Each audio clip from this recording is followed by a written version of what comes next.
اول مره اجربها، اول مره اعملها، وهي خلية النحل.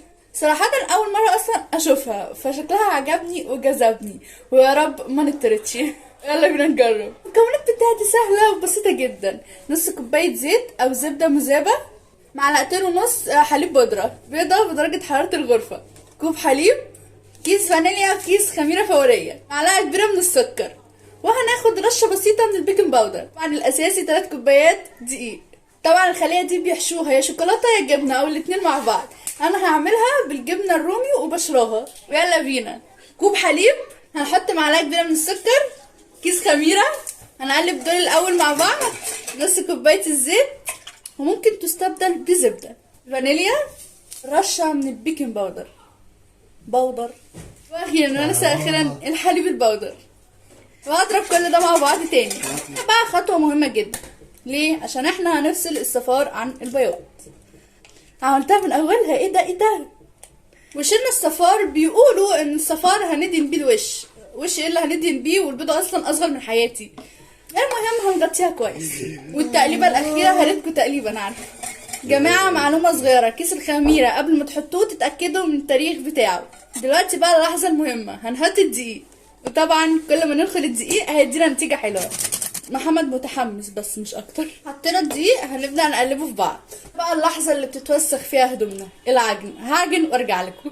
وخلصنا عجن. زي ما انتم شايفين معايا قطنية لأبعد درجة، حاسة ان ماسكة قطنة. بحب اقول لكم الضحك عليها في المقادير، واضطريت احط كوباية رابعة.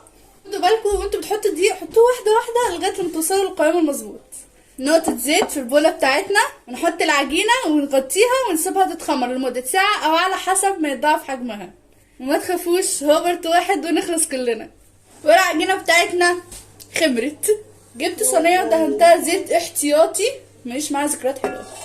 بيقسموا العجينة وبيكوروها، وبعد كده بيبدأوا يحشوها. انا حطيت جبنة رومي، وبيقفلوها كده، وبيرجعوا بقى يضموها على بعض، بيكوروها تاني. ممكن تحطوا فيها اي نوع حشو، شوكولاته، اي نوع جبنه، اي حاجه انتوا عايزينها. وممكن كمان تعملوها من غير حشو. رصصتهم بشكل الخليه ده. دلوقتي بقى هسيبها تخمر لمده نص ساعه او لغايه لما يتضاعف حجمها. ترى خلاص خمرت معايا. هجيب بقى صفار البيضه وابدا ادهن الوش. شكلها حلو قوي. هدخلها بقى الفرن الرف الوسطاني، اولع بس النار اللي تحت على درجه حراره 200 ولمده 25 دقيقه. نرجو الدعاء للخليه انها تنجح. كماحه الصينيه خلصت. محمد بيفكرني بكيتي وبسيوني، ما بيجوش غير على الريحه. رايكم؟ هشه قوي، حاسه كانها كيكه. اليكم المفاجاه الكبرى. ترى بتمط. يلا ندوق. بسم الله. تحفه.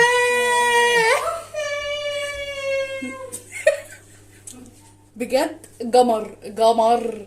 جربوها ومش هتندموا، عشان هي حرفيا خرافة. انا كده خلصت. ولو عايزين مني اي حاجة تانية متنسوش تقولولي.